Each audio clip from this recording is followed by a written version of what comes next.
조금 전까지 화질이 됐어요. 예. 화질이 많이 안 좋아서 걱정을 했는데 예, 됐다고 합니다. 여러분, 우리나라 영토 안에 있어요. 우리나라 영토 안에 있지만 우리나라의 법을 적용받을 수 없는 곳 아세요? 그것은요, 우리나라의 법을 적용받을 수 없기 때문에 우리나라의 행정력과 사법권이 영향을 미치지 못합니다.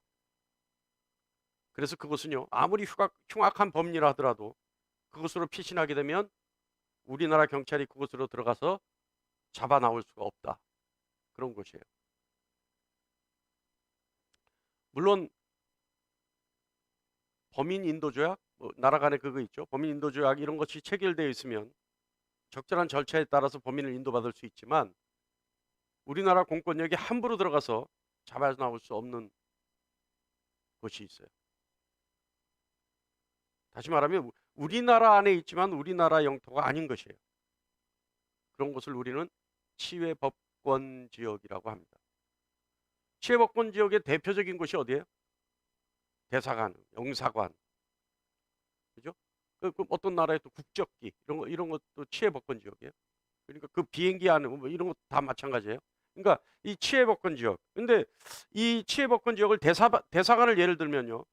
우리나라의 영토에 있지만 영토 안에 있지만 그것은 우리나라가 아니라 대사관을 설치한 그 어떤 나라의 영토로 인정하기 때문에 그래요. 그렇기 때문에 행정사법권이 영향을 미치지 못하는 것이죠. 근데 여러분 그거 아세요? 대사관이 폐쇄되더라도 그것은 못 들어가요. 대사관이 폐쇄돼서 그 나라가 철수했다 하더라도 그 대사관 자리는 함부로 쓰지 못해요. 그 옛날에 러시아 공사관 자리가 있었던 그 어디입니까? 덕수궁 옆에 러시아 공사관 자리 있었어요. 그건 그냥 공토로 놔뒀었어요. 예, 그건 아무도 못 들어가요, 거기는. 예. 그러니까 그 치외 복권 지역이라고 하는 거는 아주 대단한 효력이 있는 거죠. 그러니까 빈터만 있는데도 사람들이 거기에 뭐를 설치할 수가 없는 거예요. 이 나라 뭐 어떤 법도 그 안에서 어떤 법적, 행정적 영향력을 발휘해서 뭐를 만들거나 설치하거나 예, 아무것도 할 수 없어요. 이 치외복권 지역. 그런데 여러분, 이 땅, 이 세상에 있지만 세상 법으로 적용할 수 없는 치외복권 지역이 있습니다. 다시 말하면 세상 속에 있지만 세상이 아닌 곳이 있다는 거예요. 세상에 있지만 세상이 감히 침범하거나 멸시하거나 더럽히거나 파괴하거나 세상의 것으로 가질 수 없는 곳이 있어요. 그것이 어딘지 아십니까? 그것이 바로 교회입니다. 교회는 세상 속에 있지만 세상의 어떤 영향력도 그 교회를 침범하거나 멸시하거나 더럽히거나 파괴하거나 세상 것으로 만들 수 없어요. 그러니까 세속화시킬 수 없어요. 그러니까 교회는 항상 세상 속에 있지만 하나님의 영역에 있는 하나님께 속한 곳이 되는 겁니다. 그렇기 때문에 교회는 세상 속에 있지만 하나님의 영역, 하나님의 것이기 때문에 하나님께 속한 것이기 때문에 그것은 거룩하다라고 말하죠. 그래서 거룩한 교회를 통해 하나님을 예비할 수 있는 것이고 거룩한 교회를 통해 하나님의 뜻이 세상에서 현실로 이루어질 수 있는 것입니다.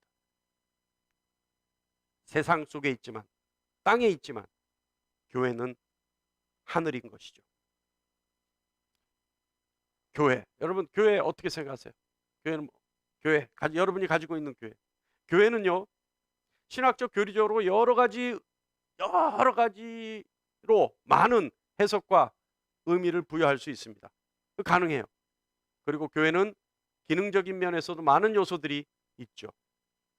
오늘 본문 말씀은 제가 묵상을 통해 교회를 설명해야 되는데, 그러니까 너무나 많은 교리적 신학적 의미가 있기 때문에 한마디의 본문 말씀으로 교회를 한 번에 담아낼 수 있는 말씀이 없어요. 그러니까 여러 가지 본문 말씀이 찾아져야 되는데 오늘 말씀은 묵상을 통해 제가 본문 말씀으로 정할 수 있었던 말씀입니다.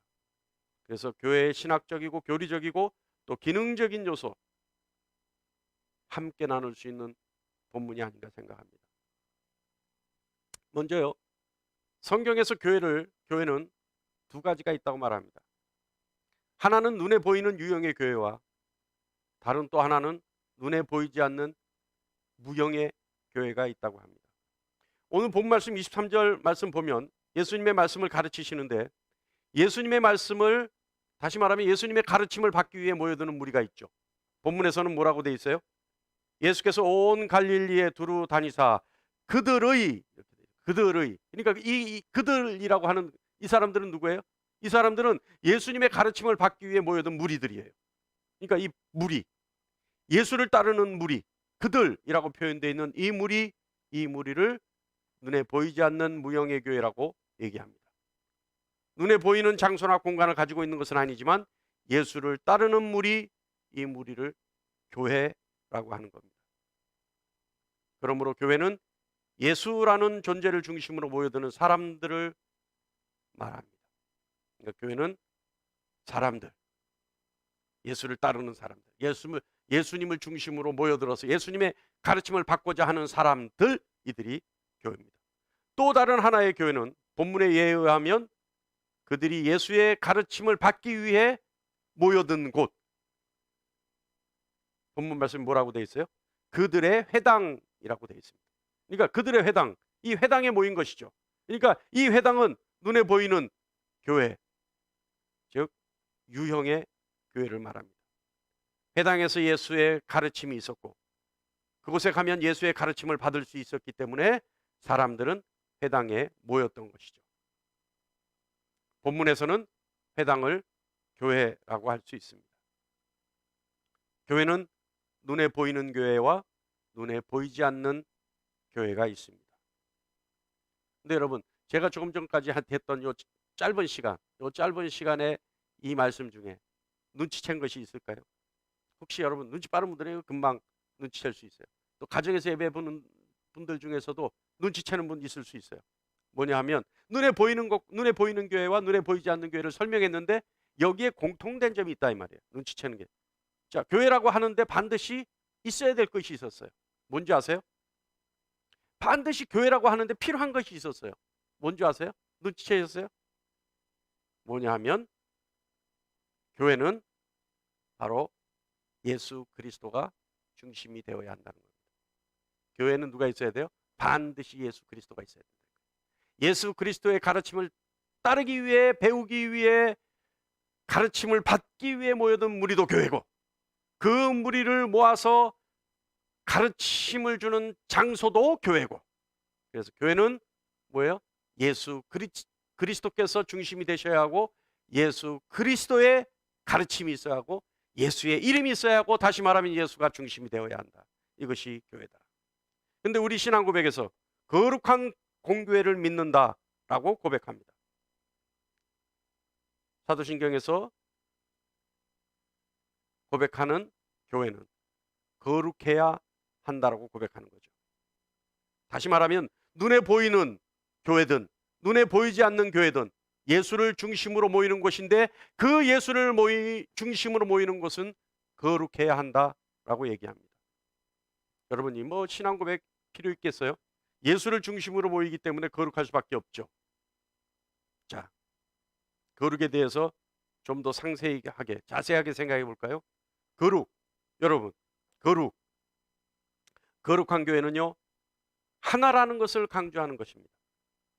다시 말하면 예수 그리스도를 중심으로 하나라는 의미이죠. 그러니까 거룩하다라고 하는 것은, 교회는 예수님이 중심이 되어야 하죠. 예수님이 중심이 되는 교회는 거룩해야 하는데, 어떻게 하는 것이 거룩이냐? 예수를 중심으로 하나가 되어야 거룩이다라고 얘기할 수 있다는 겁니다. 에베소서 4장 5절 말씀 보면 주는 한 분이시요 믿음도 하나요 세례도 하나라고 말씀합니다. 유일하신 하나님을 믿는 하나의 신앙을 가지고, 그리고 성부 성자 성령으로 베푸는 하나의 세례를 고백하는 것이 거룩입니다. 그리고 고린도전서 1장 10절 말씀처럼 같은 말을 하고 같은 마음과 같은 뜻을 갖는 것이 거룩이라고 말씀할 수 있습니다. 조금 전에도 얘기했듯이 세상에 속하여 있지만 이미 하늘이 이루어진 곳이 교회입니다. 그렇기 때문에 교회는 세상과 같지 않아야 합니다. 예수 그리스도를 중심으로 한 분 하나님을 믿는 신앙인들이 모여 함께 세례를 받고 같은 마음과 같은 뜻을 가지고 같은 말을 하는 사람들이 모인 곳이 거룩한 교회입니다. 사랑하는 여러분, 거룩한 교회는 소망도 하나여야 합니다. 그런데 교회가 거룩하다면 나타나는 특징이 있어요. 조금 전에 얘기했죠? 거룩은 하나라는 것을 의미합니다. 하나. 한 분 하나님을 믿는 하나의 신앙을 가지고 하나의 생각으로 하나의 마음으로 하나의 말을 하는 사람들이 모인 것이 거룩한 교회다. 자, 그런데 이 거룩한 교회는 특징이 있어요. 뭐냐면 거룩한 교회에 나타나는 특징. 어떤 특징이 있을까요? 여러분, 우리 한번 생각해 보죠. 교회가 거룩하다면 특징이 나타나는데 그 특징은 무엇일까? 바로 사랑이라고 하는 특징이 나타납니다. 다시 말하면 거룩한 교회는 반드시 사랑이라고 하는 열매가 나타나는 거죠. 교회에서 나타나는 사랑이 어떤 것으로 표현되고 나타나느냐 하면 바로 서로가 관심을 가지는 것으로 나타납니다. 여러분, 교회에서 같은 생각과 같은 마음과 같은 말을 하는 사람들은 반드시 사랑을 하는데 그 사랑은 어떤 형태로 나타나느냐? 서로가 서로에 대해서 관심을 가져주는 것으로 나타난다. 다시 말하면 교회에서의 사랑은 서로가 관심을 가져주는 거예요. 서로가 관심을 표명하는 거예요. 근데 교회에서 정죄하기 위해서 관심을 가질까요? 저 집은 과연 예수님의 말씀을 잘 따를까? 저 집은 과연 예수님을 믿는 사람들처럼 행동할까? 저 집은 과연 예수 믿는 사람들이기 때문에 싸움도 없고 평안하고 자유로운 그런 가정일까? 이런 것들을 관찰하기 위해서 관심을 갖나요? 우리 어제 어렸을 때 방공교육 받을 때 그런 거 있었잖아요. 북한에 가면 뭐가 있죠? 7호 감시. 이제 그것도 잊어버렸는데, 예, 그런 게 있었죠. 그러니까 7집이 한 사람이 7집을 감시한다. 이거 관심이죠. 그것도 관심이에요. 관심을 가져야 감시할 수 있죠. 그죠? 그런데 교회가 사랑의 열매로 나타나는 형태는 관심인데 그것 때문에 그런 정죄하거나 참소하기 위한 관심이 아니라 서로가 서로를 사랑하기 때문에 같은 걱정을 하고 같이 슬퍼하고 또한 같이 기뻐하며 즐거워하기 위해 관심을 갖는 것. 이것이 거룩한 교회에 나타나는 특징입니다. 어때요, 여러분? 우리는 교회 공동체, 이웃을 위해 관심을 가지고 있습니까? 그저 나만 교회 나와서 나만 열심히 하나님 믿고 나만 하나님께 복받고 나만 구원받으면 된다라는 생각으로 교회를 섬기나요? 아니죠. 아니죠. 교회 내에서 이웃이, 지체가 어떤 일을 당하거나 어떤 슬픔에 빠졌으면 우리 한마음으로 그 일을 내 일처럼 생각하고 우리 한마음으로 그 슬픔을 같이 나누어지는 거 아닌가요? 기뻐할 때는 같이 기뻐함으로 배가 되게 하고 기뻐할 때는 같이 축하함으로 그 기쁨이 더욱더 증폭되게 하고 그것이 교회 지체들이 나누는 그런 관심 아닌가요? 근데 여러분, 관심은요, 잘 들으세요. 관심은요, 긍휼함의 또 다른 표현 방법입니다. 왜 긍휼함의 또 다른 표현 방법이냐 하면 관심은 그냥 그 이웃을 위해서 생각을 해주는 것이 아니라 그 이웃을 바라만 봐주는 것이 아니라 상대가 필요한 것을 채워주기 위해 관심을 갖기 때문에 그 관심은 긍휼함, 다시 말하면 자비를 베풀기 위한 관심이기 때문에 긍휼의 또 다른 표현이다. 어떻습니까, 여러분? 거룩한 교회를 섬긴 여러분, 거룩한 교회를 섬기는 여러분, 이웃에게 관심을 가지고 있다면 그 관심의 목적은 뭐예요? 그에게 필요한 것을 채워주기 위한 자비를 동반한 긍휼한 마음의 관심이기를 간절히 축원합니다. 아멘. 지체에게 관심을 가져야 돼요. 우리 공동체의 각 가정에 관심을 가져야 돼요.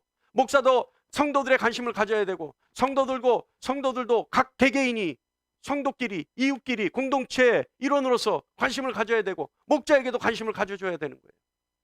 그런데 그것이 뭐라고요? 그저 관심으로 끝나는 것이 아니라 긍휼의 또 다른 표현으로 자비를 베풀기 위해, 그에게 필요한 것을 채워주기 위해 관심을 가져야 된다는 뜻입니다. 그러므로 거룩한 교회는 자비가 넘치는 교회요. 거룩한 교회는 긍휼이 넘쳐나는 교회요. 거룩한 교회는 서로가 서로를 관심을 가지고 바라보는데, 그 관심은 필요한 것을 채워주기 위한 긍휼의 관심인 것을 깨달는 저와 여러분이 되기를 간절히 축원합니다. 그래서 에베소서 4장 15절로 16절에 사랑 안에서 참된 것을 하여 범사의 그에게까지 자랄지라. 그는 머리니 곧 그리스도라. 그에게서 온 몸이 각 마디를 통하여 도움을 받음으로 연결되고 결합되어 각 지체의 분량대로 역사하여 그 몸을 자라게 하며 사랑 안에서 스스로 세우느니라. 할렐루야. 우리 다 같이 가정에서도 다 같이 한번 우리 이 말씀 읽어볼까요? 이거 다 같이 띄워주시기 바랍니다. 이거 가정에는 안 나오는데요. 지금 모니터에는 안 나와요. 자, 에베소서 4장, 가정에 있는 분들 성경을 찾아보시고 에베소서 4장 15절로 16절 말씀 다 같이 한번 아멘 하는 마음으로, 반드시 내가 실천하겠다는 마음으로, 거룩한 교회를 섬기는 자로서 관심을 가지겠다는 마음으로, 각오하는 마음으로, 고백하는 마음으로 다 같이 읽어보시길 바랍니다. 다 같이요. 시작. 참된 것을 하여 범사에 그에게까지 자랄지라. 그는 머리니 곧 그리스도라. 그에게서 온 몸이 각 마디를 통하여 도움을 받음으로 연결되고 결합되어 각 지체의 분량대로 역사하여 그 몸을 자라게 하며 사랑 안에서 스스로 세우느니라. 아멘. 그렇기 때문에 교회 안에서는요, 여러분, 멸시와 괄시가 있을 수 없어요.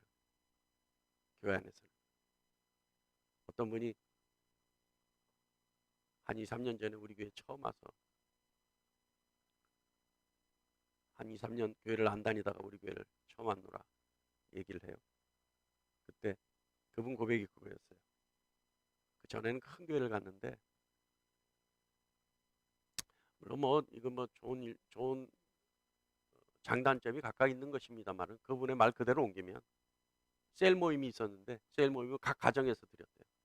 각 가정에서 드리는데, 셀 모임 각 가정에서 셀원들끼리 모여서, 그러니까 그게 결국은 구역 예배 이런 거겠죠, 그죠? 구역 예배 같은 모양인데 각 가정에서 드리는데, 예배 시간 한 5분 10분이고 한 1시간 1시간 반은 다과를 하면서 요번에 뭘 샀느니, 뭘 했느니, 요번에 뭘 했느니 그런 얘기만 하다가 온다는 거예요. 그러면 한 바퀴 돌고 나서 그 구역 예배 한 바퀴를 다 돌고 나서 또 그 다음 바퀴를 돌 때는 곤욕스럽다는 거예요. 자기네 차례가 다가올수록 곤욕스러웠다는 거예요. 자기네는 그렇게 큰 집도 아니고 매번 그렇게 새로 살 수 있는 그런 여유로운 집도 아닌데, 그 시간이 되면 너무 힘들었다는 거예요. 물론 장단점이 있죠. 근데 그분의 경우에는 그랬다는 겁니다. 그런데요, 한 바퀴 돌고 두 바퀴 돌 때는 이미 자기네 집에 올 때 사람들의 눈이 다르다는 거예요. 왜 다르겠어요? 이유가 각각 있겠죠. 여러분, 거룩한 교회는요, 절대 멸시하거나 갈시하거나 우습게 보는 일이 없어야 합니다. 긍휼함을 가지고 있기 때문에 그런 일이 있을 수 없죠. 긍휼함은 뭐예요? 불쌍하고 가엾은 처지에 있는 사람을 가족의 심정으로 바라보는 마음이 긍휼함 아닙니까? 그런데 어떻게 거룩한 교회 안에, 긍휼함이 충만한 교회 안에, 넘치는 교회 안에 어떻게 공동체 이론을 멸시하거나 갈시할 수 있겠어요? 그리고요, 무엇보다 긍휼함을 가져야 하는 이유, 멸시하지 말아야 되고 괄세하지 말아야 되는 이유는 뭐냐면, 나만을 위해 예수께서 십자가에 달려 죽은 것이 아니라 내가 멸시하고 괄시하는 이 사람을 위해서도 예수 그리스도께서는 십자가에 달려 죽으셨다라고 하는 사실을 망각하지 않아야 하기 때문에 그렇습니다. 근데요, 우리 신앙인들 중에 이런 실수 많이 하죠. 예수님은 나만을 위해 죽은 예수님이에요. 내가 괄시하거나 미워하거나 내가 없이 여기는 이 사람을 위해서는 예수님은 절대 죽지 않았어요. 그 신앙인들이 착각을 그렇게 하는 거예요. 예수는 나만을 위한 예수예요. 내 이웃을 위한 예수가 아니라는 거예요. 그러나 여러분, 혹여 우리가 그런 착각 속에 있다면 극복해내기를 바랍니다. 예수님은 나만을 위해서 죽으신 것이 아니라 내 이웃, 내가 없이 여기고 관세하고 내가 멸시하는 자를 위해서도 예수님은 십자가에 달려 죽으셨다는 사실을 잊지 않는 저와 여러분 되기를 간절히 축원합니다. 교회의 거룩함의 또 다른 의미는요, 자신들의 죄를 주님의 피로 씻음받은 사람들과 기름 부음 받은 사람들의 모임이라는 의미입니다. 우리는 죄인이라는 것은 누구보다도 잘 알고 고백하는 사람들이죠. 나는 죄인입니다. 여러분, 우리 고백하지 않습니까? 진리를 아는 사람이 죄인인 것을 모르면 그에게는 진리가 있는 것이 아니에요. 죄인이라는 자의식은 예수 그리스도의 십자가의 보혈로 씻음 받는 것으로 유효하기 때문에 그렇습니다. 우리 요한일서 1장 8절 말씀처럼 진리가 우리 속에 있으면 우리는 죄인이라는 것을 알고, 진리가 우리 마음속에 있지 않으면, 자리 잡고 있지 않으면 우리 자신을 죄인이라고 고백할 수 없는 사람들 아닙니까? 그러므로 우리 스스로가 죄인이라고 고백했다라고 하면 이미 예수 그리스도의 십자가의 보혈을 인정하는 것이고, 예수 그리스도의 십자가의 죽음이 나 때문이라는 것을 인정하는 것이고, 그들의 마음속에는 진리가 있는 것이고, 진리가 있는 사람은 내가 죄인이라는 것을 깨달는 사람, 자신의 죄를 누구보다도 잘 알고 고백하는 사람이 진리를 마음에 품은 사람입니다. 자신이 죄인임을 아는 사람은 주님의 보혈로 자신의 죄를 씻은 사람입니다. 그렇기 때문에 자신의 죄의 실체를 아는 거죠. 어때요, 여러분? 우리가 죄인이라고 하는 것은 이미 진리가 내 마음속에, 내 심령 가운데 자리 잡고 있기 때문에 내 스스로가 죄인이라는 것을 고백하죠. 내 스스로가 죄인이라는 것을 고백하는 사람은 이미 주님의 보혈로 그 죄를 씻음받은 사람이라고 하는 증거입니다. 이해하십니까? 이 함수관계 이해하세요? 왜냐하면 내가 죄인이라고 고백하지 못하면 아직 내 안에 진리가 없어요. 진리가 없다는 것은 믿음이 없다는 얘기예요. 예수 그리스도의 십자가의 보혈을 인정하지 못한다는 얘기예요. 예수 그리스도의 십자가의 보혈을 인정하지 못한다는 것은 예수 그리스도께서 내 죄로 인하여 십자가에 달려 죽었다는 사실을 인정하지 못한다는 얘기예요. 그러나 내가 죄인이라고 인정하는 사람은, 내가 이미 주님 앞에 죄인이라고 고백하는 사람은, 자기의 죄의 실체를 발견한 사람은 이미 그 사람은 진리가 있는 사람이고, 진리가 있는 사람은 믿음이 있는 사람이고, 믿음이 있는 사람이라는 건 뭐예요? 예수 그리스도의 십자가의 보혈을 인정하고 예수 그리스도께서 십자가에 달려 죽으실 때 내 죄도 함께 죽었다는 사실을 인정하는 사람이라는 뜻입니다. 자, 그러면 기름 부음 받은 사람은 어떤 사람을 기름 부음 받은 사람이라고 하느냐? 기름 부음을 받았다는 것은 성령의 은총을 받았다라고 하는 뜻입니다. 다시 말하면 성령의 선택을 받았다, 성령의 은혜로 믿음을 갖게 되었다라고 얘기할 수도 있다는 뜻이에요. 우리가 거룩의 또 다른 방법, 거룩의 또 다른 의미, 성령의 은총으로 선택되어진, 그래서 예수의 보혈로 죄 씻음을 받은 사람들의 모임, 이 모임이 거룩한 모임입니다. 할렐루야, 할렐루야. 이해하세요? 그러니까 거룩이라는 것은요, 죄 씻음, 주님의 보혈로 죄 씻음 받은 것과 성령의 기름 부음을 받은 것이 거룩인데, 교회는 거룩해야 한다면, 교회는 거룩한 모임이라고 한다면, 교회가 거룩한 예수를 따르는 제자들의 모임이라고 한다면, 그곳에는 그 제자들의 각각은 어떤 자격을 가지고 있다고요? 예수 그리스도의 보혈로 죄 씻음을 받았고 성령의 기름 부음, 다시 말하면 성령의 은총을 받은 사람들의 모임이라고 하는 뜻이라는 뜻이에요. 이해하십니까? 그러므로 우리 아멘교회 성도들은 어떤 사람들이에요? 같은 생각, 같은 마음, 같은 말을 가지고 성령의 선택에 의해 은혜를 받아 예수 그리스도의 보혈로 죄 씻음 받은 사람들의 모임이 아멘교회다 라고 하는 뜻입니다. 그래서 아멘교회는 거룩한 교회가 되는 거죠. 본문 23절 말씀 볼까요? 본문 23절 제가 읽겠습니다. 예수께서 온 갈릴리에 두루 다니사 그들의 회당에서 가르치시며 천국 복음을 전파하시며 백성 중에 모든 병과 모든 약한 것을 고치시니. 자, 조금 전에 읽었던 23절 전반부 말씀 보면 예수 그리스도의 가르침을 받기 위해 모여있는 교회에서는 주님의 가르침이 있어요. 근데 주님의 가르침은 뭐냐 하면 주님을 중심으로 같은 하나님을 섬기고 같은 마음을 가지고 같은 말을 하는 사람들, 그래서 서로가 필요한 것을 채워주기 위해 서로에게 관심을 갖는 사랑을 나누는 일을 실천하는 사람들의 모이는 곳, 이것이 예수님의 가르침을 받는 사람들의 모임입니다. 그리고 그곳에서는 천국 복음이 선포되는데, 천국 복음이 뭐냐 하면 기름 부음을 받아 진리를 마음에 품고 죄를 주님의 보혈로 씻음 받은 사람들, 이 사람들이 거룩한 교회에 천국 복음을 듣는 사람들의 모임입니다. 자, 이해하세요? 이해하세요? 좀 말이 까다로운데, 예수님의 가르침, 주님의 가르침은 천국 복음인데, 주님의 가르침을 받는 것은 어떤 가르침이냐? 거룩한 교회인데 어떤 가르침이 있느냐? 주님을 중심으로 같은 하나님을 섬기고 같은 마음을 가지고 같은 말을 하는 사람들, 그래서 서로가 필요한 것을 채워주기 위해 서로에게 관심을 갖는 사랑을 나누는 일에 실천하는 사람들의 모임, 거룩한 교회죠. 그런데 이 거룩한 교회에서는 천국 복음이 선포되는데, 이 사람들, 천국 복음을 받은 사람들은 어떤 자격을 누리느냐? 기름 부음을 받아 진리를 마음에 품고 죄를 주님의 보혈로 씻음 받은 사람들, 그런 자격을 품는 사람들이라는 뜻이에요. 자, 오늘 23절 말씀, 사랑하는 여러분, 우리가 지금껏 가지고 있었던 교회와 같은, 여러분이 가지고 있었던 교회, 제가 가지고 있었던 교회, 조금 전에 선포되었던 말씀과 다른 것이 있습니까? 아니면 같다고 생각하십니까? 교회는 이래야 된다, 교회는 거룩해야 된다, 교회는 주님의 말씀을, 주님의 가르침을 받아야 된다, 그곳에는 천국 복음이 선포돼야 된다 라고 하는데, 조금 전에 우리가 함께 나눴던 그 의미와 그 개념과 우리가 가지고 있었던 교회, 다른가요? 같은가요? 같기를 간절히 축원합니다. 할렐루야. 같았었기를 간절히 축원합니다. 할렐루야.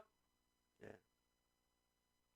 사랑하는 여러분, 오늘 말씀을 보면요, 저는 오늘 이 말씀을 보면서 이 교회라는 말씀, 아까도 제가 서두에 말씀드렸지만, 교회라고 하는 이 교회를 설교하기 위해서 하나의 본문을 좀 찾고 싶었는데, 이 교회는 워낙 많은 의미들이 함의되어 있고 교회를 이루는 요소가 너무나 많기 때문에 하나의 본문으로 설명하기가 어려웠어요.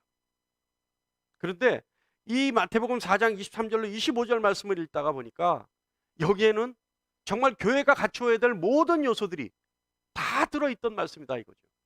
그래서 이 말씀을 선택했고 이 말씀으로 오늘 설교를 준비했습니다. 자, 교회는 거룩한 교회여야 하죠.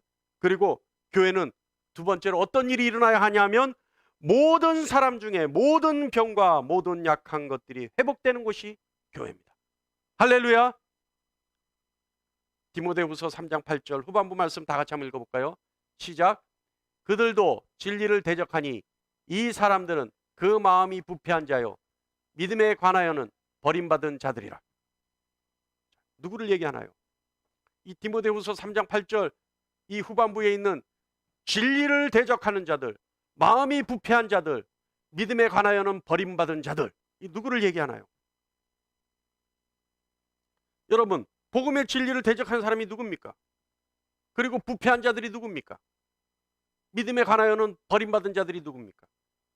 우리 그냥 추상적인 개념이지만 세상 사람들이라고 말하는 거 아닌가요? 이 세상 사람들의 특징 그대로 설명되고 있어요. 마음이 부패한 사람, 그리고 이들은 믿음에 관하여는 버림받은 사람. 그런데요, 이 사람들이 겪고 있는 병의 증상이 오늘 24절에 그대로 나타나고 있어요. 우리 다 같이 24절 한번 읽어볼까요? 시작. 그의 소문이 온 수리아에 퍼진지라 사람들이 모든 앓는 자, 곧 각종 병에 걸려서 고통당하는 자, 귀신 들리는 자, 간질하는 자, 중풍병자들을 데리고 오니 그들을 고치시더라. 어때요, 여러분? 병에 걸려 고통당하는 자, 귀신 들린 자, 간질하는 자, 중풍병자, 이렇게 표현되어 있지만 성경에서 이런 질병은 하나님의 은혜를 모르고 사는 사람들이 겪는 고통의 전형적인 질병이죠. 그러니까 세상 사람들이 당하는 고통, 이 고통의 전형적인 질병이 뭐냐? 조금 전에 했던 얘기. 디모데후서 말씀처럼 이 사람들은 뭐예요? 진리를 대적하고 그들의 마음이 부패하여 믿음에 관하여는 버림받은 자들이기 때문에 이들은 이런 고통을 당하게 되는 것이고, 이 고통은 버림받은 자, 세상 사람들에 나타나는 특유의 증상이라는 거죠. 하나님 앞에서 죄로 인해 큰 결핍이 일어난 사람들, 그 사람들이 겪는 고통이 이와 같은 고통입니다. 그런데 여러분, 교회는 하나님과의 관계를 회복시켜, 그리고 하나님과의 관계의 회복을 통해 이와 같은 고통을 당하는 질병, 즉 결핍에 의해 나타나는 질병을 고침받는 것이 교회입니다. 사랑하는 여러분, 교회는요, 세상의 권세, 마귀의 권세가 틈타지 못하게 하는 것이 교회입니다. 그래서 교회는 세상의 권세, 마귀의 권세가 주는 모든 고통을 물리치는 것이 교회입니다. 이미 그것들이 권세에 사로잡혀 있다 하더라도 하나님의 능력으로 회복되어져야 하는 것이 교회입니다. 그래서 교회는 가장 무서운 음부의 권세도 틈타지 못하게 하고 오히려 쫓아내는 것이 교회입니다. 그래서 마태복음 16장 18절 말씀에 다 같이요, 시작. 또 내가 내게 이르노니 너는 베드로라. 내가 이 반석 위에 내 교회를 세우리니 음부의 권세가 이기지 못하리라. 할렐루야. 사랑하는 여러분, 교회는 죽음의 증상이 생명으로 회복되는 것입니다. 세상의 사망의 음침한 골짜기와 같은 그런 형국에 있다 하더라도 주님의 교회는 항상 우리를 지켜주는 곳입니다. 교회는 사망의 증상에 빠져 있는, 결핍의 증상에 빠져 고통당하는 사람들로 하여금 회복시켜서 생명의 능력으로 살아가게 하는 것이 교회입니다. 그러한 교회가 되도록 저와 여러분이 생명의 교회로 만들어가는 축복된 자리에 있기를 간절히 축원합니다. 오늘 본문 24절 전반부 한번 다 같이 읽어볼까요? 전반부예요? 제가 읽을게요. 그의 소문이 온 수리아에 퍼진지라. 교회의 세 번째는요, 생명으로 회복되었다는 사실을 증거하고 세상에 널리 알리는 것이 교회입니다. 할렐루야. 할렐루야. 교회는요, 생명으로 회복되었다는 사실을 온 세상에 자랑하는 것이 교회입니다. 본문 24절 전반부와 25절 읽어보면 그의 소문이 온 수리아에 퍼진지라. 그리하여 25절 말씀에 의하면 갈릴리와 데가볼리와 예루살렘과 유대와 요단강 건너편에서 수많은 무리가 따르니라. 교회는 주님의 가르침이 증거되고 주님을 따르고자 하는 무리들이 세상으로 전파되는 곳이 교회입니다. 그리고 전파된 무리를 통해 더 많은 무리들이 주님을 따르게 하는 것이 교회입니다. 이것이 진정한 부흥입니다. 전도 그러면 우리 교회 데리고 오는 것이 전도라고 생각하죠. 아니에요. 그것도 전도일 수는 있어요. 그러나 전도의 더 큰 의미는 뭐라고요? 다시 살아난 생명의 능력으로, 회복된 생명의 능력으로 세상에 나가 주님의 가르침을 전파하는 것이 전도입니다. 그래서 주님의 가르침을 받은 사람들이 다시 교회로 찾아가서 새 생명을 얻을 수 있도록 회복시키는 것이 전도입니다. 전도를 깨닫는 저와 여러분 되기를 간절히 축원합니다. 교회는요, 주님의 가르침이 증거되고 주님을 따르고자 하는 무리들이 세상으로 전파되는 것이고, 그래서 세상에서 전파된 그 무리들이 더 많은 이들로 하여금 예수의 가르침을 믿게 하는 것, 그래서 그들을 길러내는 것, 그것이 교회입니다. 우리 교회는요, 이것이 좀 취약점이에요. 우리 교회 취약점이 이거예요.